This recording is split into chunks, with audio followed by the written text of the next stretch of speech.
your Playhouse of Favorites.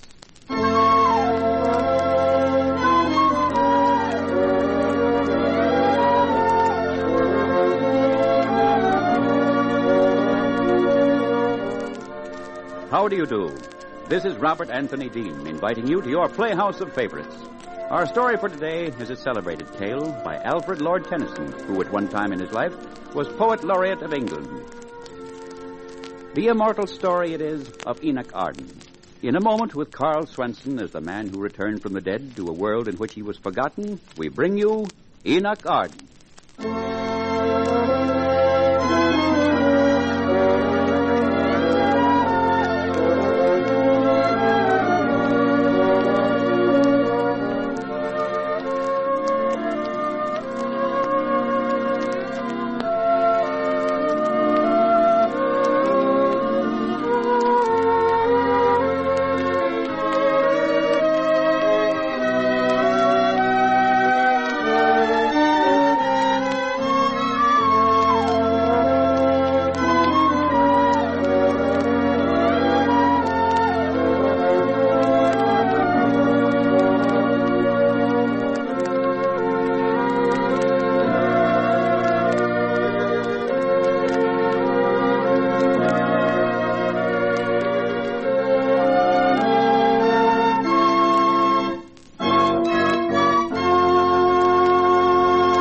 From its place on the shelf of immortal romantic classics, we take down now the story of Enoch Arden by Alfred Lord Tennyson.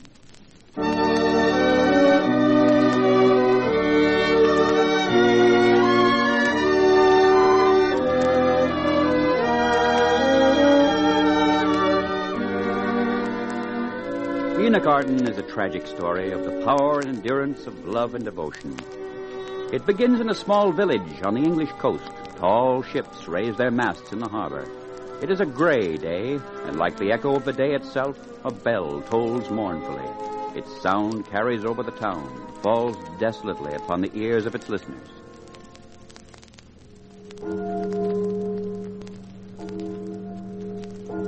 What funeral is that, neighbor?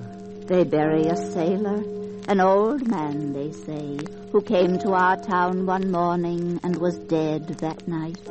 None could be found who knew him? No, they found him wandering by the docks. He died in the tavern. Perhaps someone waits for him somewhere, a wife or a child, mayhap. Ah, they shall have to wait until eternity then. An old man. If only we knew his story and his name.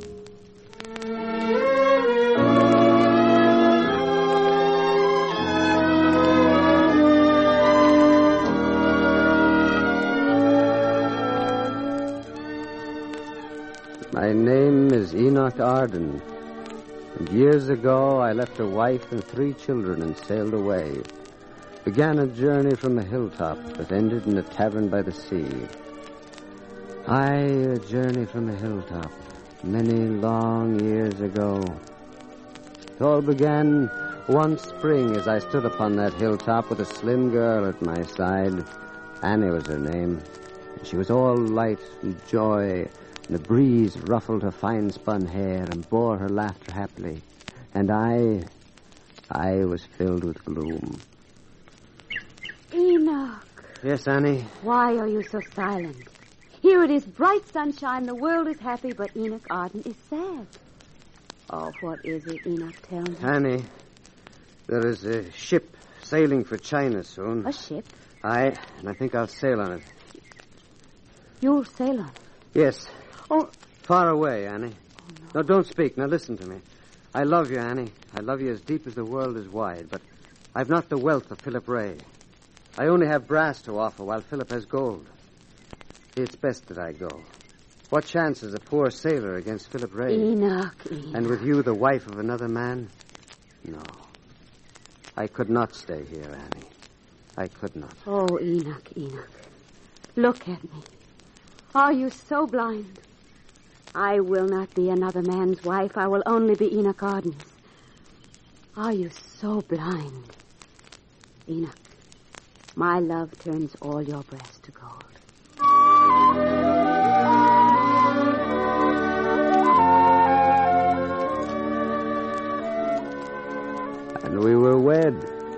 with my heart leaping for joy, I brought Annie home to a small house and a thin purse.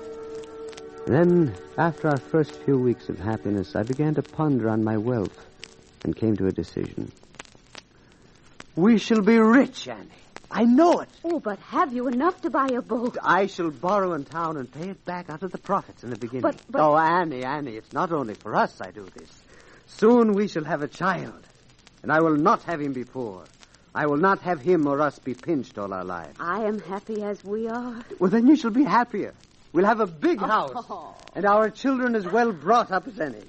True, it'll be a struggle in the beginning, Annie, to pay the debt. I am willing, Enoch, if it will make you happy. It'll make both of us happy, Annie. Both of us. Oh, we shall have good lives, you and I.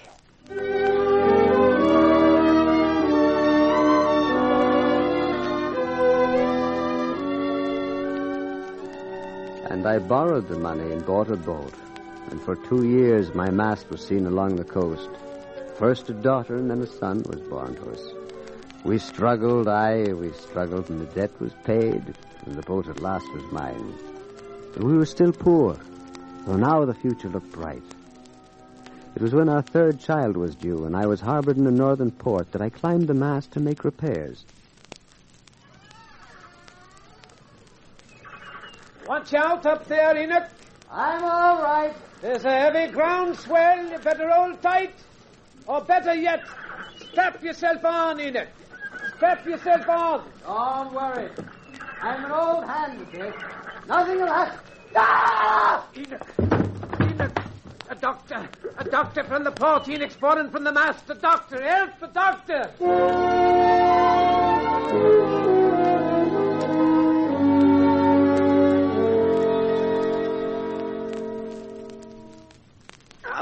Hold him down. Don't move about. Oh, my leg. Aye, your leg, man. It's broken. Try to lie still while I set it. You'll be abed a long time. I cannot lie abed for a long time, Doctor. I have a wife and 2 children, and another that's due.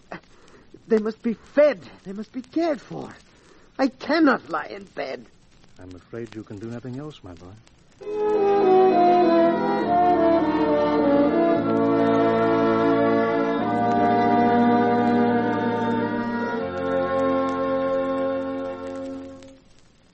Enoch, I have news from home for you. Annie, how is she? Doing well, Enoch, considering that a son was born to her last night. A son. A boy, Enoch. Well, she is well, Doctor? Annie is all right? Aye, she's fine. How is she making out? I will be frank with you, Enoch, not too well. Baby is a sickly one. There should be more money. Annie's had to borrow. Oh, and here I lie, strapped to a bed. Must we forever lead mean, impoverished lives one step ahead of begging? Now another mouth to feed. Listen to me, Enoch, listen to me. There's a ship sailing for the China Seas in a few weeks. If you will go, you can return rich, pay off all your debts. What's your answer? Yes. Yes, I'll go. I'll go anywhere to bring back riches for Annie.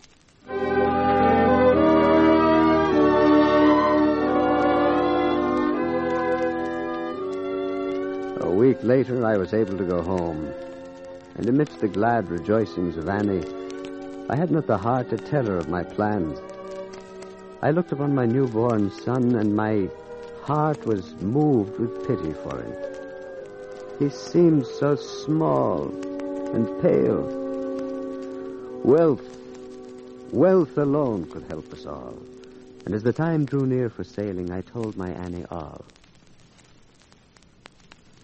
You will sail for China. Aye, Annie. Oh, no, Enoch, no. Do not leave me. I beg you, do not leave me. Annie, we want riches for our children. I shall be gone only a little while and come back with gold. I am afraid, my darling. There is nothing to fear, Annie. I shall sell my boat and buy goods. And while I'm gone, you shall have them to sell to keep you and the children. I'll set up shelves here in this very room. Enoch, I have never stood against you in anything you wish to do. Because my love for you is my entire life. And it is because of that love that I stand against you now. But I'll be back soon, Annie. And with gold to pay our debts and begin again. I am afraid Of what, Annie? Of what? of never seeing you again.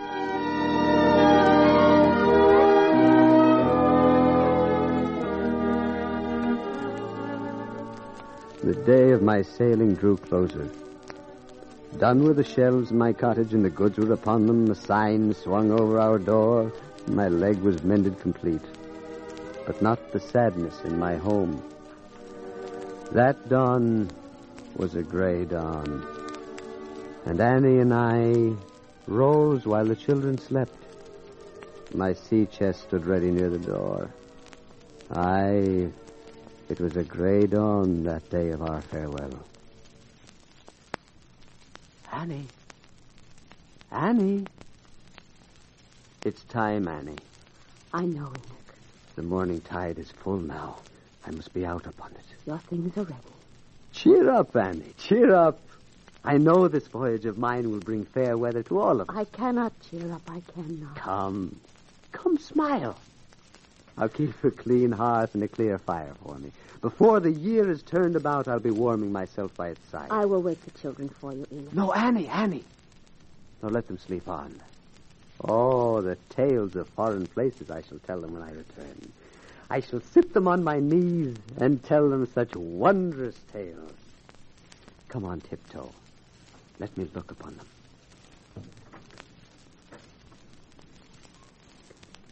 They sleep the way young angels would sleep. And you, the youngest, pale, sickly you, I think I love you best of all. I shall bring you home splendid toys. No. No tears, Annie. No tears. I shall never look upon your face again. I know it, Enoch. Well, then I shall look upon yours. For nothing, Annie. Nothing shall ever keep me from your side. Goodbye, my Annie. Oh, Enoch. Now, goodbye. Enoch!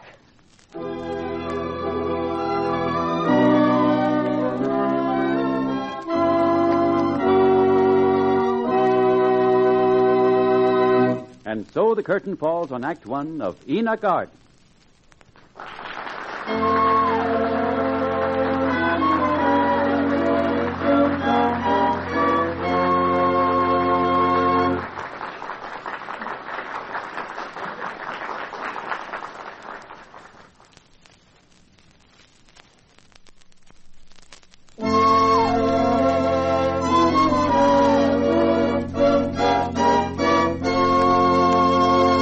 Now back to our story of Enoch Arden, starring Carl Swenson.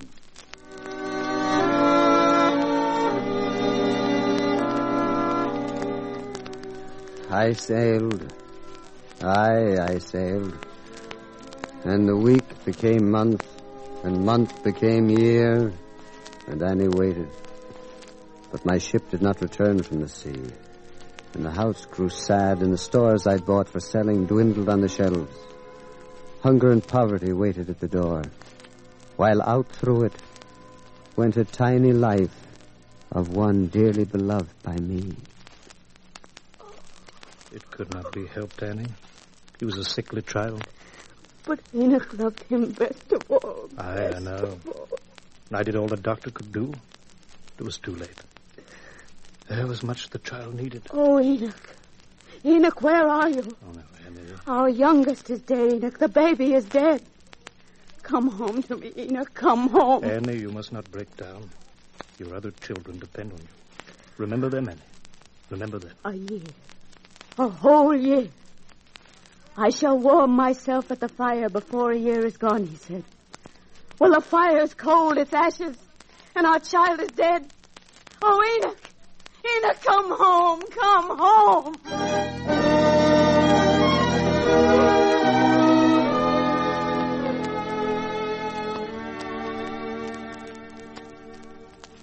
Good day to you, Philip Ray. Good day, Doctor. How is Annie? Sad, Philip, sad. She buried her child this morning. Philip, why haven't you gone to her with help? She needs it. I know. I've watched. You loved her once. And still do. Then help her, Philip. Hunger is coming to Enoch Arden's house. And I'm afraid Enoch Arden will be seen no more. Since there's been no word for a year, I think our Enoch is drowned.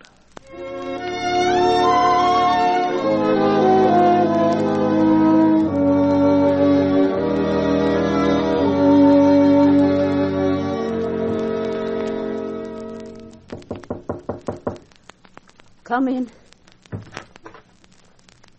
Good evening, Annie. I know that perhaps you'd rather be alone, but I have a favor to ask of you. Not now, Philip. Please, not now. Annie, believe me, my heart cries out for you in your grief. Let me help you. Help the children. Help? Aye, help. That is what Enoch wanted. His children to have a better life. That is why he went away. Oh. I beg you, let me help you. I'm rich and well-to-do, and I've no family of my own. Oh, Philip. I will send the children to school, Annie. Let me do this. Let me have this joy of helping you. You are good, Philip. Good. Then you will let me do it? Aye. And it shall be repaid when Enoch comes home.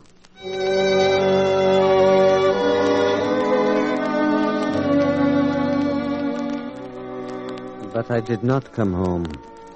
No, I did not. And year passed year, and my children grew. And with them grew their love for Philip Ray. Father Philip, they called him. Aye, they were like son and daughter to him, and Philip longed truly to make them so.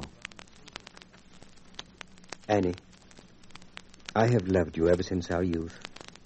Be my wife. No, Philip. Let there be happiness in these remaining years of our life. No, Philip. You have been good to me and mine, and I am very grateful. But I cannot love twice. The children love me, Annie. Will you deny them a home, a father's love? And if Enoch comes home... He will not. He will not. Wait, Philip. Wait a while. Wait a year. I've waited all my life, Annie. Only a year. You have my promise. Only, will you wait 1 year?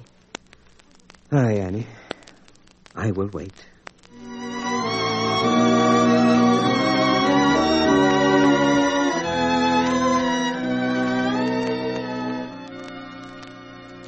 And the seasons turned, and it was autumn again. The year had passed away. Annie. Yes, Philip? A year's passed. A year? Oh, Philip, it went so swiftly. In a month, Philip, please, just give me 1 more month. I am bound, I know, but 1 month. Aye, Annie. A month.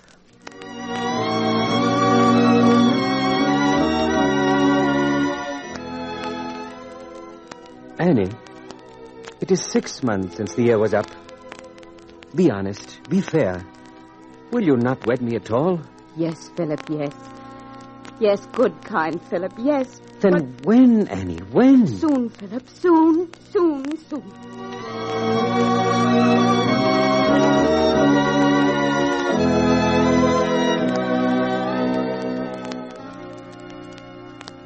And upon that night, Annie lay in her bed and tossed, and she dreamed. A sign, dear Lord. Please give me a sign of Enoch. The wind, the ocean wind, and the sea. Enoch, where are you, Enoch? In the sea, Annie. In the sea. Come, dear love, come to me. I cannot, Annie. I cannot. The sea lies between us. The sea lies between us. Enoch!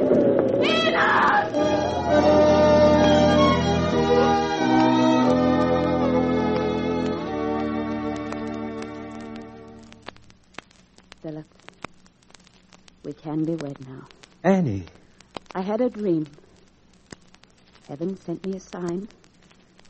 And now I know that Enoch will come no more. The sea is between us. And Enoch is dead and drowned.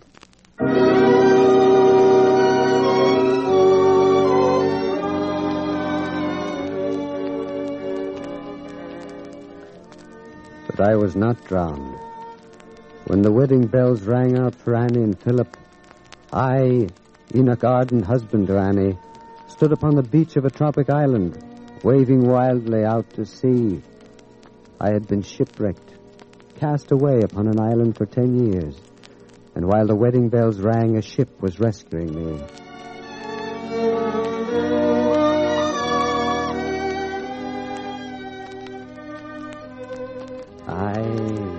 Rescue at last. Half wild, they took me on the ship and let me sail for home. My heart sang for joy. The voices of those I loved spoke in my ear. Home, home. Yet the ship was slow, and a year went by before I saw my native shores. A year before I walked upon a chill, bright afternoon down the street where stood my home. And with bursting heart, I came upon our cottage. Tears were in my eyes, and I knocked upon the door.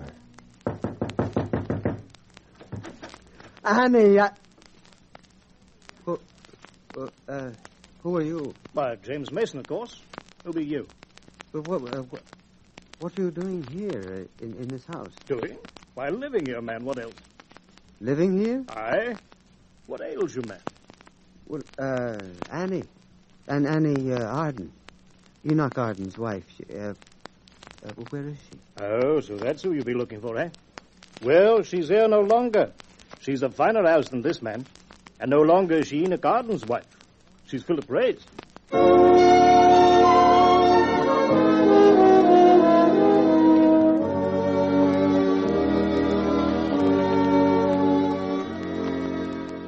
I clutched the door to keep from swooning. Stunned. My mind whirling as though I lived in a nightmare.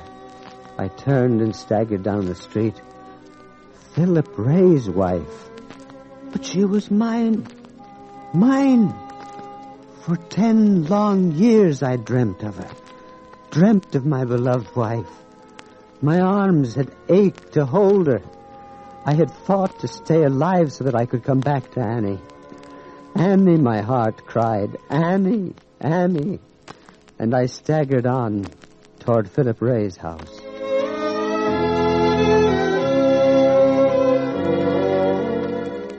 Philip had a fine house, a rich man's house. And through the garden I stole, and through the windows I saw them, and the window was open, and I could hear their voices. And Philip held a baby on his knee.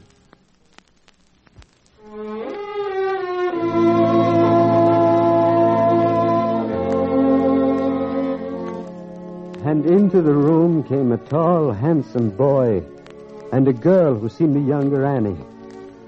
My heart swelled to bursting within me, for these two were mine.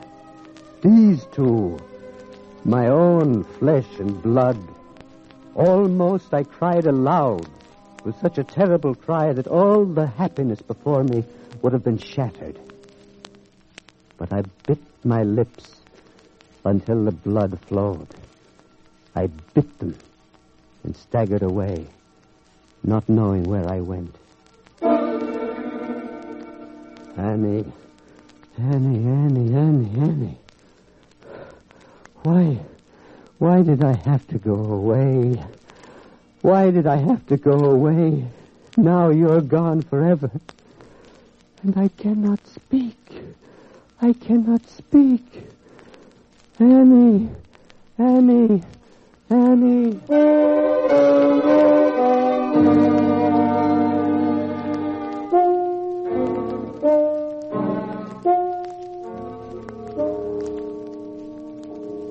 They found him wandering by the docks, muttering and waving his arms.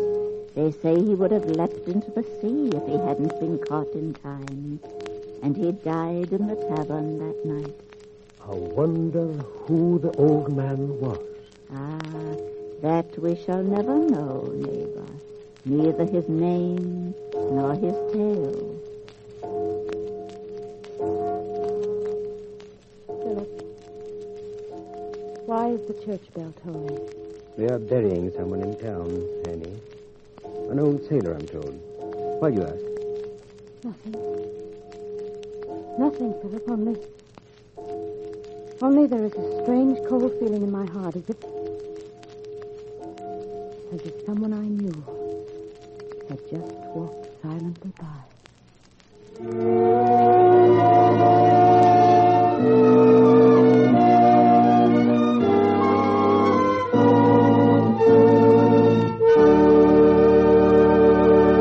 And so the curtain falls on the story of Enoch Arden by Alfred Lord Tennyson, starring Carl Swenson and presented by your Playhouse of Favorites.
This is Robert Anthony Dean, reminding you that front row seats are reserved for you the very next time our curtain rises on another favorite classic, presented for your listening pleasure on your Playhouse of Favorites.